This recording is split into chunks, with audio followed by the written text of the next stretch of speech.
یہ قرآن کا مہینہ ہے، شہر رمضان الذی انزل فیہ القرآن ھدی للناس وبینات من الھدی والفرقان، کہ رمضان کا مہینہ قرآن کا مہینہ ہے، اور یہ قرآن کیا ہے؟ انسانوں کے لیے ہدایت ہے، ہدایت کی اس میں کھلی کھلی نشانیاں ہیں، اور یہ حق اور باطل کے درمیان فرق کرنے والی کتاب ہے۔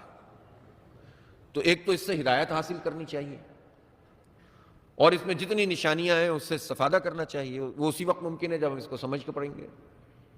پہلی بات تو ہے کہ قرآن کو پڑھا جائے، اس کی تلاوت کی جائے، اور اس کے ساتھ ساتھ اس کو سمجھنے کی کوشش کی جائے، تو اس کے نتیجے میں پھر قرآن ہمیں ہدایت دے گا۔ جب ہدایت چاہیں گے نہیں تو ہدایت ملے گی کیسے؟ تو اس کا طریقہ تلاوت بھی ہے، اور تلاوت کے ساتھ ساتھ اس کو سمجھنا بھی ہے۔ جب سمجھیں گے تو عمل کی طرف جائیں گے۔ اور پھر یہ جو بتایا گیا کہ یہ کسوٹی ہے، اس پر پرکھیں گے کہ حق کیا ہے اور باطل کیا ہے، حلال کیا ہے اور حرام۔ سورہ بقرہ میں واضح طور پر یہ موجود ہے کہ سود کا کام چھوڑ دو، اور یہ اللہ اور اس کے رسول سے جنگ ہے۔ لیکن اسٹیٹ نے سود کا نظام قائم کیا ہوا ہے، اور اس اسٹیٹ کے توسط سے 25 کروڑ انسان اس جنگ میں مبتلا ہیں۔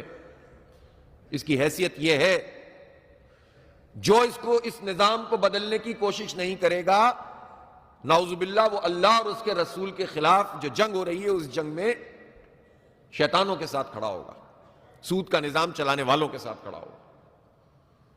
نظام کے قائم کرنے کی یہ اہمیت اور حیثیت ہے۔ تو آپ یہ دیکھیں کہ یہ حکم بھی معطل ہے۔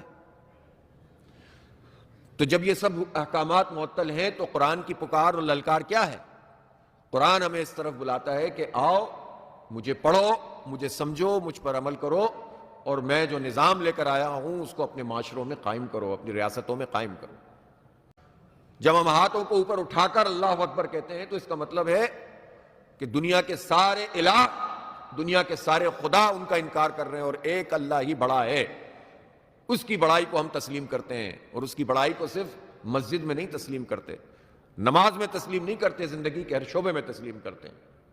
اور زندگی کے ہر شعبے میں جب اس کی بڑائی کو تسلیم کرتے ہیں، اور اس کی مرضی کے خلاف سسٹم چل رہا ہو، ظلم ہو، فساد ہو، جبر ہو، طاقتوروں کی بالادستی ہو، دنیا میں انسان انسانوں کے آقا اور خدا بن بیٹھے ہوں۔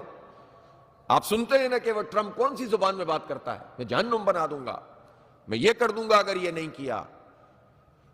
اور اس کو یہ غر رہا ہے، اس کو یہ طاقت، اس کو یہ گمان ہے کہ ہم بہت بڑے ہیں، ہم بہت اسٹرانگ ہیں، ہمارے پاس ٹیکنالوجی بہت بڑی ہے، ہماری فوجیں بہت زیادہ ہیں۔